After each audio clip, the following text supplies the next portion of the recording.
Hermes is being sued in California for coercing their customers into building a purchase history before they can have any access to their very famous Birkin bags. The case was filed by 2 Hermes customers in California.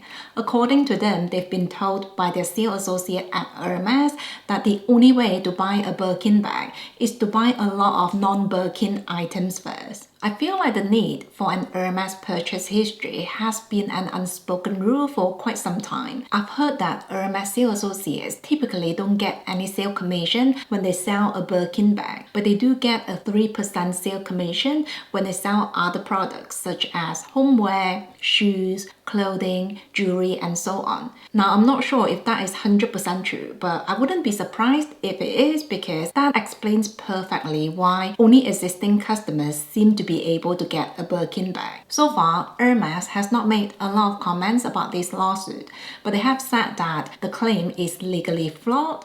According to them, there's no coercion because they are not the only luxury brand in the market. In fact, there are a lot of luxury bags out there, so customers do have plenty of choices if they decide not to go for Hermes. They also said that the only reason they have such a loyal following is because they simply create better and more appealing products. Before we go further, I thought I'll share my personal Hermes journey with you. When I first dabbled into luxury shopping, every time I asked about a Birkin or a Kelly bag, the answer was always no, but a few sales associates did subtly mention that they already had a very long waiting list for their existing customers. So no one outright said to me that I had to have a purchase history, but I somehow got the hint. Something else I should mention is that I didn't feel a warm, welcoming aura when I was at the Hermes store. So even though I was very interested in their jewelry, I didn't feel the urge to shop. It wasn't until I met my sales associate that I felt comfortable shopping at Hermes. She never ever mentioned the aspect of purchase history, and I really like her because she's never pushy and she's always really patient whenever I ask to see anything. At that point, I already did quite a bit of research on the Hermes CDC bracelet in rose gold, and after meeting her, I bought it pretty much straight away. Within a few days, I was offered a bag,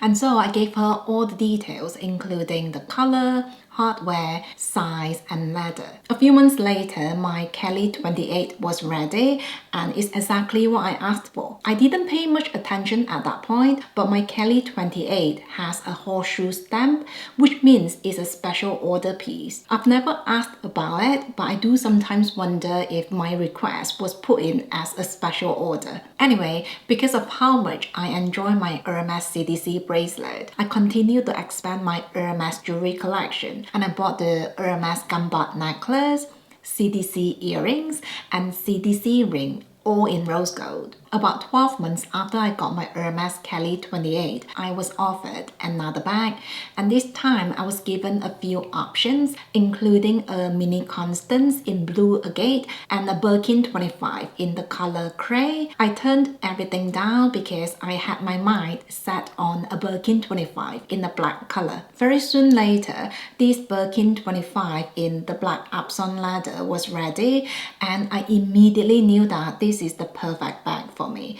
In fact, this is still one of my most used and most favorite bags today. Along the way, I was also offered other bags on top of the Birkin and Kelly requests, such as the Lindy 26 and the Mini Blade. However, I soon came across the idea of intentional spending and financial independence. And to my husband's surprise, my shopping dropped drastically because I was hyper-focused on achieving a certain financial milestone. In fact, the only thing I bought that year was a winter coat that I really needed. Towards Christmas time, however, I thought we had done quite well in terms of savings, and I thought I'll reward myself, and I asked my sales associate if she had anything special, and that's when she offered me this Kelly 25 in the color gold. I was actually quite surprised because I didn't actually buy anything from Hermes that year. Since then, I haven't bought anything from Hermes. One reason being, I've already bought everything I had on my wish list, and the second reason being, I'm really happy with everything I have. So my point is, I wouldn't have been able to have a small collection of Hermes handbags if not for my purchase history. Now that I'm on this path of intentional spending,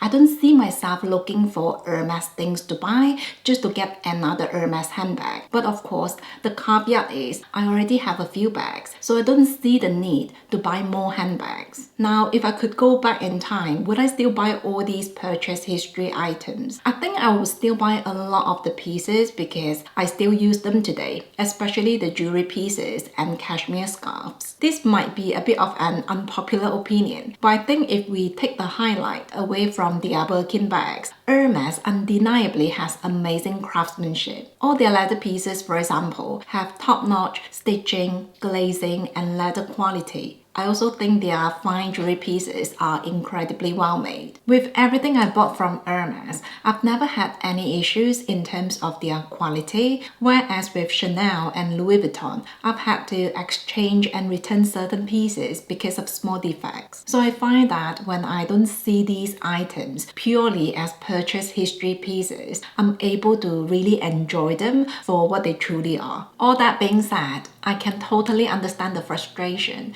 I mean, if the only thing you like from Hermes is the Birkin bag, it sounds crazy that you have to buy all these things that you don't want just for you to then spend a fortune on the Birkin bag. My understanding about this case is that this specific kind of lawsuit requires the support of many individuals, and in this case, it means those Hermes customers who went through the very same situation. So it's quite possible that this case might not go further or it might settle outside court. But because this is considered quite a high-profile case in the luxury community, I wonder if Hermes might feel the urgency to implement some changes in terms of their sales tactics.